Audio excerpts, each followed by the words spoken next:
beloved Boss Mike Cervera. Dalawa ngayon ang ating Senate President. Nalalabuan kayo ano?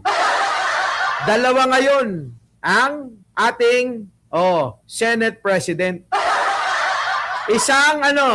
Isang Sherwin Gatchalian na acting Senate President. Si Gatchalian. Acting Senate President Sherwin Gatchalian. Sino yung isa? Sino yung isa? Yung overacting Senate President. Tao pa mo ha! Meron tayong acting at isang overacting. Puta, ayop mga kababayan itong mga ewan ko ba? Diba? Ito na mga visit. Acting na bading. Ito na mga kababayan nako, ito na dahil nga diyan si Erwin Tulfo nagalit na. Nagalit na si Erwin Tulfo mga kababayan. Ito na, pasok. Na maghihiring-hiringan kayo dyan. Panoorin nyo mga kababayan to ha. Pakinggan nyo. O papayag na maghihiring-hiringan kayo dyan. At I will have you arrested. I promise. Kahit na senador ka, kahit na sinasabi mong matanda ka na, ilang taong ka na sa Senado, try me. Magpahiring ka ng Blue Ribbon ulit. Magpahiring ka. I don't care kung dati kang Senate President, dati kang Speaker of the House, I don't give up. Talagang papahuli kita. Nako. Kung hindi papahuli, kung ayaw ng usa, bibit-biting kita, kwikwelyuhan kita, palalayasin kita dyan sa floor na yan. Nako, parang sinabi nakakalad ka rin ka palabas ng Senado, ano?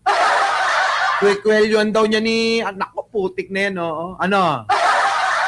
Kaya mo ba yan? Nako, parang hamon kay Cayetano tsaka kay Marcoleta. Marcoleta, narinig mo yung sinabi ni Erwin? Ano sabi ni Senator Erwin? Kahit matanda ka na, kulang na lang, kahit matanda ka na, talagang papatulang ka raw hindi ka raw sisinuhin ang tanong, sabi niya, kay Cayetano, parang yung tinutukoy niya, naging Senate President, naging Speaker of the House, si Cayetano yun, kwekwelyuhan niya daw yun Sino? Si Cayetano, palabas. Ang tanong ko naman, kapag kasi Marcoleta, kasi nabanggit niya matanda, siya nahahawak. Sen Erwin, hindi mo nilinaw yun Siya ang kahahawak kay Marcoleta. Wag naman sa buhok, baka masyonggal. Tao pa mo ha!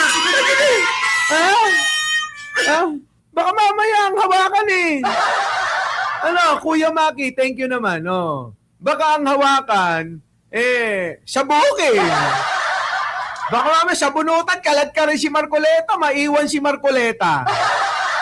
Akala ni Erwin, dala-dala niya, yung pala, yung piluka na lang, Magulat na lang siya, nasaan ka lang, Marcoleta? Ang kinagin na-imagine nyo ba? Pagka sa buhok hinawakan, si Marcoleta, pag hinila ni Erwin Tulfo, palabas ng Senado, akala niya, hila-hila niya magulat na lang siya, pag hagis niya doon sa labas, buhok na lang yung natira. Diba? Baka sabihin mo, naglahom bigla. Yung pala mga kababayan, naiwan yung katawan lupa, yung buhok lang yung nadala sa labas. Ganito mga kababayan ganito. Sa akin naman, ito ay hamon. Babala, di ba? Babala ng isang Erwin Tulfo. Ngayon, mga kababayan ko, mukhang si Robin Padilla pumapalag. Pagka ganun daw, ayaw naman daw niya ng gulo. Pero kapag ka daw, mangyayari yung mga ganon, hindi daw masabi. Ganon, parang ganon. Ngayon mga kababayan, di magkasubukan. Di ba? Ilabas mo ang tapang mo, Robin Padilla. Baka nakakalimutan mo, may kaso ka. At ngayon may paggawa-gawa ka pa ng pelikula, akala mo makakainganyo sa tao yan, tanga. Hindi na makakainganyo yung paggawa-gawa mo ng pelikula para mainganyo mo pa yung taong suportahan ka. Dahil ang tao ngayon, ang concern ay ang bayan, ang pamumuhay at kinabukasan. Hindi na yung mga mga pelikula na yan. Wala na yan. Marami ng magandang pelikula sa Netflix. Di ba mga kababayan? Doon na manonood.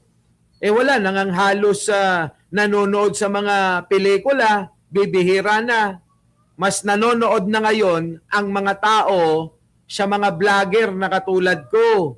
Hindi na yan sa pelikula mo. Wala na yan. Ngayon, mga kababayan ko, kung ba papalag ba si Robin Padilla makikipagsuntukan siya sa mga tulpo? Makikipagsuntukan ba sila kay Ping Lacson, kay Kiko Pangilinan? Sige nga. Sige nga. Gawin nyo. At sana, ang frontliner nyo, si Marcoleta, gusto ko pag nagsuntukan, mga kababayan, si Marcoleta, nakaganon sa unahan, sa unahan. Diba? Si Robin Padilla, nasa si Cayetano. Si Marcoleta sa gitna. Si Robin Padilla, silang tatlo yung mauuna. Tapos ang nasa unahan naman, dalawang tulpo. Dalawang tulpo Tapos, gusto nyo, mamili na kayo. Gusto nyo si Lito Lapid o si Chis Escudero? Diba, mga kababayan? Kung si Chis Escudero, hindi niya naman masasabunutan yung kilay. Pero si Chis makakasabunot, mga kababayan, ng buhok ni Marcoleta. Diba? Anong binubola? Hindi kayo talaga. Tuloy. President, dati kang Speaker of the House, I don't give up. Talagang papahuli kita. Nako. Kung hindi papahuli, kung ayaw ng usa, bibit-biting kita, kwikwelyuhan kita, palalayasin kita. Kita nyo, bibit-bitin, kwikwelyuhan, kakalad ka rin mga kababayan. Kakalad ka rin daw niya si Alan Peter Cayetano at saka si Marcoleta. Wala ka pala, Marcoleta, puro ka lang salita. Sige nga, gusto ko talaga si Marcoleta lumaban, yun ang matapang sige nga, Marcoleta, labanan mo nga si Tulpo. Bukas na yan, aabangan namin, Diba? Bukas na yan, mga kababayan. Bukas na. Diba, no? Bukas na! Abangan natin to mga kababayan, Sa floor na yan. Because I am the legitimate Blue Ribbon Chairman. Siya daw ang legitimate, na chairman ng Blue Ribbon Committee. Di ba? Siya ang legitimate na Blue Ribbon Chairman. Walang iba kundi si Erwin Tulfo. Go ahead. Erwin Tulfo, kami ay nakasuporta sa'yo. Sa'yo kami, sa'yo. Kanino? Sino boto nyo? Sino ang boto nyo? Si Marcoleta. Kasi si Marcoleta ang umaako na siya yung umaakto na Blue Ribbon Chairman, Umaakto pero si Pia yon. Si Nab, si Nab. May sub, no? Subcommittee daw. Sino? Si Marcoleta, nag-subcommittee ang putang ina. Tapos, ngayon, Erwin Tulfo. Kanino kayo? Kay Erwin Tulfo o kay Marcoleta? Ibibigay ko, mga kababayan, ang boto ko bukas kay Erwin Tulfo. So, paano, mga kababayan, Hindi ko na tatapusin to. Tom Goods na ako, mga kababayan ko. Balik na lang ako mamaya. Balik tayo mga kababayan, alauna uli, mga kababayan ha, alauna. So muli mga kababayan, magandang umaga, magandang hapon at magandang gabi. Oy, panoorin natin daw yung interview ko sa TV5 kay Jojo A ha. Hindi ko pa napapanood, panoorin ko. Kita-kita po tayo mamaya. Maraming salamat po.